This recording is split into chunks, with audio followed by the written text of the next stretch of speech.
camerounaise de football Samuel Eto'o, le président de la Fédération camerounaise de football. Voilà.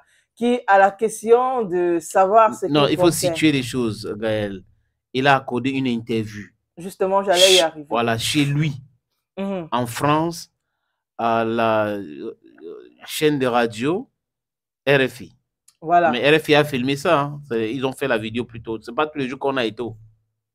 Bon, oui. Alors, comme je disais, qui a la question de savoir ce qu'il pense de son avenir à la tête de la FECAFOOT, Samuel Eto'o a dit nous avons encore plusieurs mois devant nous. Nous verrons.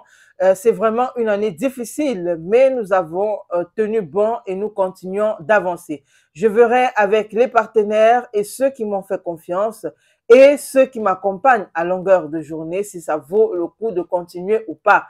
Et en fonction de ça, nous allons nous prononcer le moment venu. Mais le plus important pour nous, c'est de montrer qu'on peut construire les victoires de demain. Oui, ça c'est du Samuel Eto'o. Le plus important, c'est l'avenir.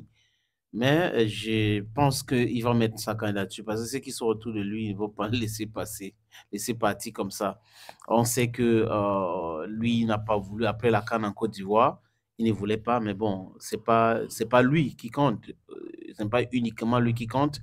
Il y a des gens qui travaillent autour, qui sont avec lui. Et dans cette interview aussi, il a répondu de façon très technique à cette interview polémique accordée par Marc Brice à une chaîne belge, DH Sport. Il a dit si je vais répondre à un employé, vous verrez que je prendrai le niveau qui est le mien. Et je vais rester à mon niveau du président. Mais juste une petite parenthèse. Je ne pense pas que toute cette personne qui parle, si elle n'était pas employée de la Fédération camerounaise de football ou de l'État du Cameroun à travers la Fédération, vous parlerez de ces personnes. Donc, en quelque sorte, Marc Brice, c'est un parfait inconnu. Enfin, il a dit ça là-bas qu'avant que Marc n'arrive au Cameroun, il ne le connaissait pas. Donc, il ne peut pas dire qu'il n'est pas bon parce que Bravo lui a posé la question sur le résultat. Il dit oui, mais il n'avait jamais dit quelque part que Marc Brice n'était pas bon.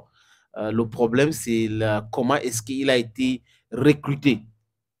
Et il parle des textes. Les textes n'ont pas été respectés et qu'il faut respecter la loi.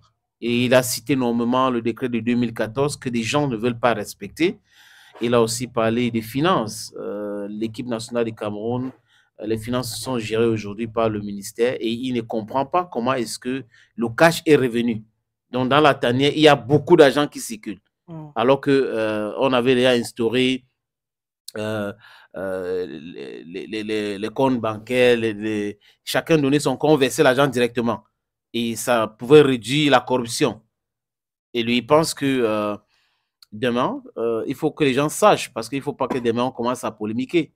Ceux qui gèrent cet argent-là et qui gèrent ça en cash savent pourquoi ils gèrent. Et lui, il n'est pas à côté de ces histoires. Et qu'à son niveau, bon, il s'en fout pratiquement si c'est X ou Y qui gère l'argent, parce qu'il ne veut pas qu'on le mêle dans les histoires.